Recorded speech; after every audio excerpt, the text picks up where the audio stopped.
Burundi to cancel U.S. mining contracts, Part 2.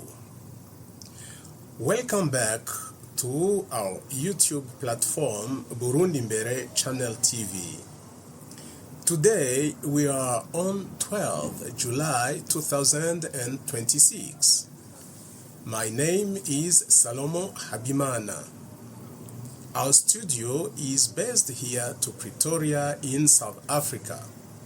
I greet you all with a joyful heart. As I have promised, now we are going to share the second part of the video in which I will present you a full petition that I have written to His Excellency President EVARIST NDAYISHIMIYE on the 30th May 2026. That petition was calling him to cancel contracts with the U.S. mining companies. But before we could go through that petition, allow me to tell you that I have picked up some intimidations just a few days after the emailing of the letter to the President via the Embassy of Burundi here in Pretoria. God willing, we should share some of these intimidations that I have received into the next video. Also, we should discuss together some of the major points which I have insinuated into that petition to the President. From there, I will collect your different views to find out if it was a good suggestion that has arrived on its due time, and therefore evaluate how far Burundians are willing to build their own industries and to gain profit into the chain values of product manufactured locally instead of selling anyhow raw minerals to foreign companies. For today, let us dive into the content of my petition, but before, I would wish you, dear listeners, to pick up in advance one important suggestion that underlies this petition offered to President EVARIST, and that suggestion is nothing than that of inviting the current president of Burundi to contract a heavy loan that amounts to about $300 billion. The point into the suggestion is that Burundi needs urgently a financial power to end the war into the central region of Africa and to undertake simultaneously macro development programs instead of keeping begging aids from the same Western countries which will never give to Burundi nor to Africa any economic freedom. As you will notice into this petition, the note of this concept of acquiring a heavy loan for the development of Burundi into the region is short.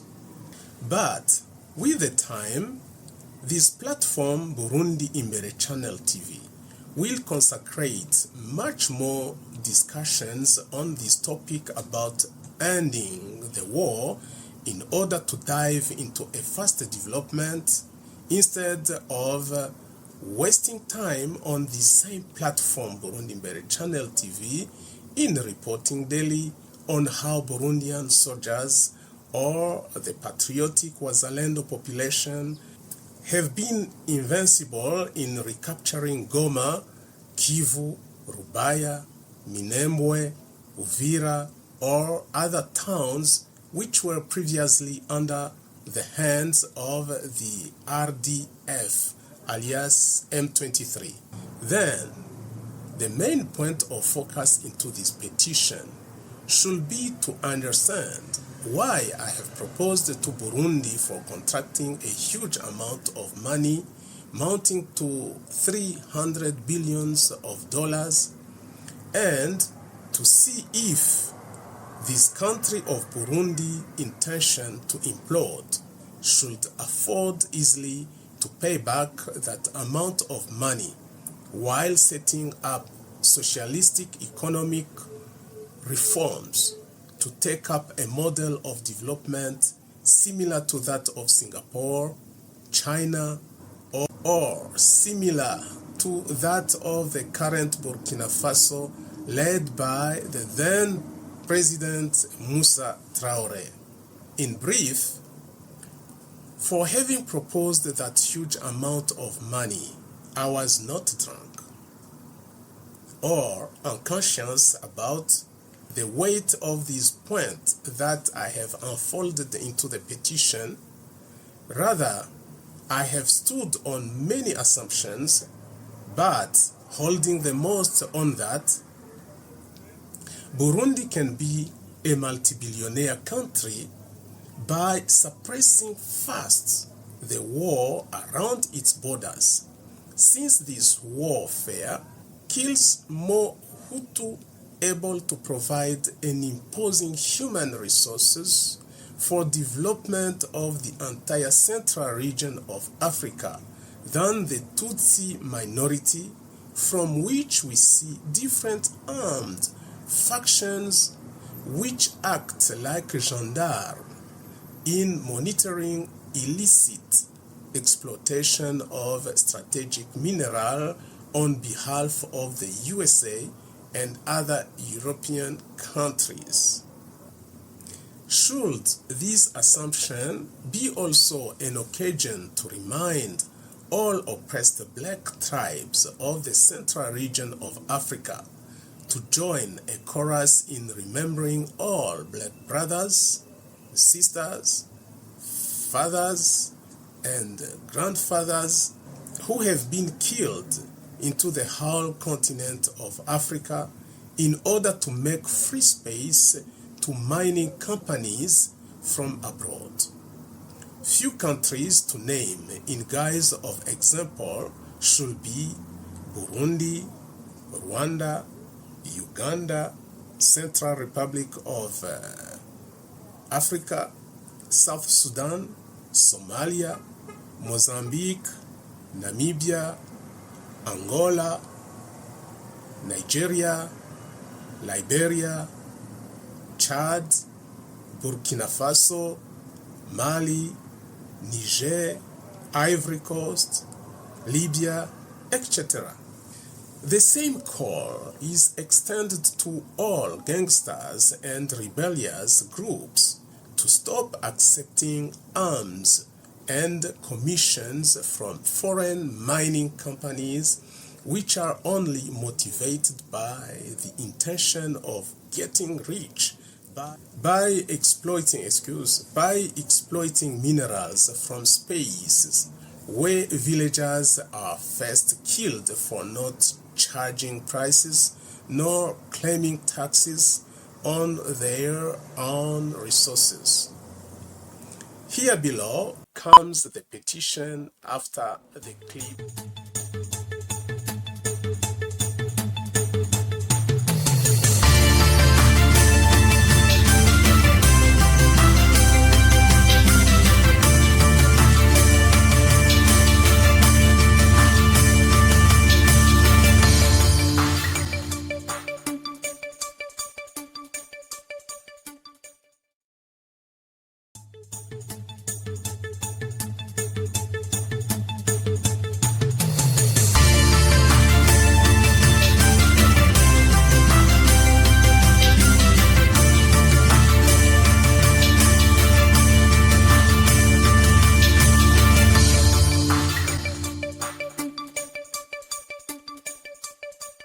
Petition to Burundi for cancelling mining contracts with USA companies KO Gold Metals and Life Zone Metals.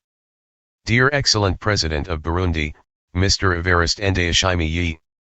With pleasure, I would wish to suggest to your presidency that the contract of March 15, 2026 between Burundi and the USA mining companies Gold Metals and Life Zone Metals may be cancelled, to avoid that these two legal entities may be attempted later to finance inter-ethnic conflicts among Burundians, or that they may market Burundi as a privileged business partner of USA into the mining sector in such a way the relation may threaten the security of Iran, especially into this period. This last has resolved to resist against USA with all possible means, followed the recently murder of more than 175 innocent children on Shajari Tayeba Elementary School. Dear President EVARIST, if into my quality of an ordinary educator and human ecologist, I am deeply concerned by the Iranian children who have lost their lives because of the USA unjustified bombings. Equally, I strongly believe that into your quality of a president into a sovereign country like Burundi, and into that of your chairman for the African Union, you may have been much more concerned by the recent killing of the Iranian Supreme Leader Ayatollah Ali Khomeini, together with more than 40 leaders of his country, on the February 28, 2026. After the above tragedy, grieving for this Iranian Supreme Leader, or condemning those who have assassinated him should have been much more appreciated by the majority of Burundians, than welcoming the businesses from the country that has committed an outrageous murder of civilians in Iran. Dear President, if that is the choice of the majority in Burundi to lean on Iran, that act may then remind you with no mistake that it originates from the noble act of Ayatollah Ali Khomeini for having supported Burundi financially and diplomatically since 2011. And further, an additional fact should be that this unforgettable leader has helped the citizens of Burundi to outweigh the socio-economic crisis that was escalated by the USA and European Union sanctions, after the aborted coup d'état of 13th to 15th 2015. Indeed, dear Mr. President EVARIST, that humanitarian intervention of Iran to the side of Burundi during that crisis of 2015 has rescued many lives from death, with no favoritism of ethnicity or consideration of religious affiliations, and that act of high esteem should continue to remind each Burundian that he owes a distinguished gratitude to that Persian country. Meantime, into the context of this request herein presented, the best way to manifest that gratitude may be to refuse any offer of strategic minerals not only to USA mining companies, but also to all European companies which are currently reorienting their existing metallurgic businesses into the manufacturing of arms to support USA against Iran. Therefore, a meaningful standpoint for Burundi before the two belligerents, named Iran and USA, may be to refuse any undertaking of businesses which may help the USA to replenish its military arsenals against Iran, and that should mean with no ambiguity that Burundi is neutral. Dear President EVARIST, if it should be prudent to cancel unconditionally all businesses with USA mining companies, that to spare Burundi from conflicts with Iran, equally, the same action should be of great importance to shield Burundi from long-term lease agreements, able to favor foreign hands to uphold much more lands than the citizens, especially that in front of Hutu families which are yet waiting impatiently the restitution of their lands, which lands have been confiscated during and after the genocide that has begun on April 28, 1972. Another aspect which may not be ignored, dear President, is that to engage Western countries to invest exorbitant capitals in exchange to a grant of right on the Burundian mineral reserves, that should mean to increase to a high extent the wealth of 14% of the Tutsi minority, knowing already that this ethnic group has been favored by USA delegates into the Arusha Peace Accord of August 28, 2000, to detain questionable quotas like 40% of the entire Burundian administration control, 50% of the entire constituency of the National Army, 50% of the National Police, and all of that to maintain their historic hegemony into the Central Africa. Consequently, should any foreign mining company be granted any portion of land, the above pattern of power sharing should change its orientation to the worse, and the resultant into the equation of the Burundian land management will mean a forced removal of citizens from their environments. Into the case of U.S. mining dealers, a possible outcome to expect should be a shift from the written contracts to the total land dispossession from the Burundian owners, as it has occurred to the Native American tribes by way of the Indian Removal Act of 1830, or by the Allotment Act of 1887, and finally by the Indian Relocation Act of 1956. A similar land extortion occurs in South Africa by the 1913 Native Acts, in Hawaii, 1893, in Mexico by the Treaty of Guadalupe Hidalgo, 1848, in Venezuela where the U.S. wants to own by force all reserves of natural oil, or in Burkina Faso where His Excellence President Ibrahim Traoré has collapsed the USA intention of controlling all strategic minerals, this according to the accusations of General Command of AFRICOM Mr. E.M. Langley, on April 3, 2025. From this business that engages Burundi to put at stake its land on promise of getting exceptional development from Western countries, and which development has never existed since the national independency of 1962, will constrain the majority of Hutu at 85% to lose much more lands. Then, the sector of land affairs in Burundi will be more complicated to manage than what we contemplate in South Africa, where 85% of the previously disadvantaged black population survives only on 4% of their entire country with 122.5 million hectares. The above disparity in sharing the national wealth among the ethnic groups of Burundi yet continues to exist after 26 years of that Accords of Arusha, and remains as an evident factor which may facilitate any external intruder throughout the mining sector to reactive bloody conflicts within the country. Into this regard, adjoining the USA mining companies to the actual socio-economic that exists in Burundi, with promises of collaborating for any kind of development, it will never change their current local picture of being at the same time arsonists of social institutions in hide, and peacemakers among offended societies in open. However, the arrival of such mining companies in Burundi will be much more appreciable for the minority ethnic group that has already accumulated much of the national wealth, and much land to trade on for such mining contracts in question. Dear President EVARIST, the above shared reflection should alert all Burundians to be watchful, and find out before time if the current advent of USA mining companies in Burundi could not be another alternative of making a smooth entry to colonize our country with long-term lease agreements, instead of using a fast military operation similar to that coup d'état of 2015, and which unfortunately has been aborted.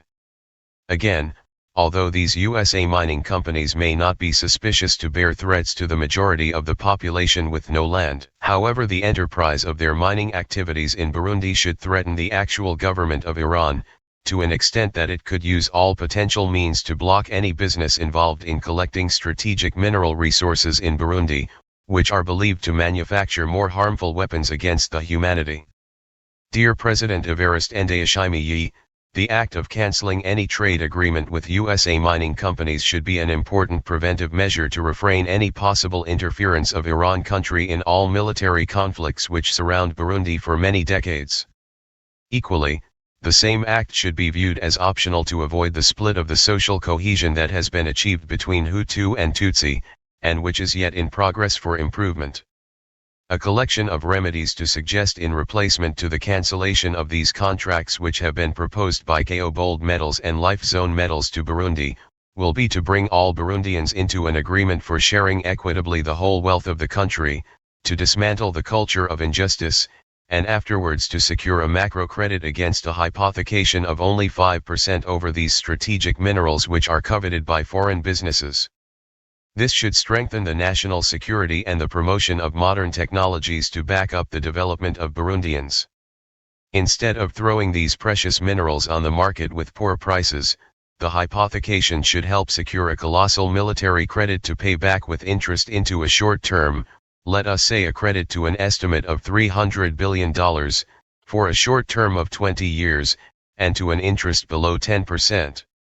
Dear President EVARIST, although this suggested credit is heavy in terms of its many digits, when it will be fundraised and converted into assets, it should procure a military capacity to Burundi for protecting its population from getting killed one by one, and thus to weigh out all existing abilities of the Western countries in wedging their unending war by procuration into the central region of Africa, and which war has already decimated more than 15 million individuals. To the other side, the remaining portion from the credit should help in setting macro projects to reconstruct the economy of Burundi, from which to pay back the overall loan. Dear Excellent President Evarist, I may not end this petition without reminding you of the adage from Henry Kissinger that says, to be an enemy of the United States of America is dangerous, but to be a friend is fatal. Certainly this verbal axiom will let you balance your decision between the imposition to Burundians to survive on handouts from foreign companies in exchange to the lands, or to equip Burundians for preserving their sovereignty, security, and development. From there, I hope that you will consider this request as it appears in the heading of this letter, and I wish you the best in your hot pursuit in restoring peace into the entire continent of Africa, specifically into the region of Great Lakes. Equally, I wish you much wisdom from God in maintaining up the inter-ethnic cohesion of Burundi, as well as in preserving the good diplomatic relation that has always characterized Burundi and Iran. Mr. Salomon Habimana. Pretoria, April 30, 2026. Postscriptum.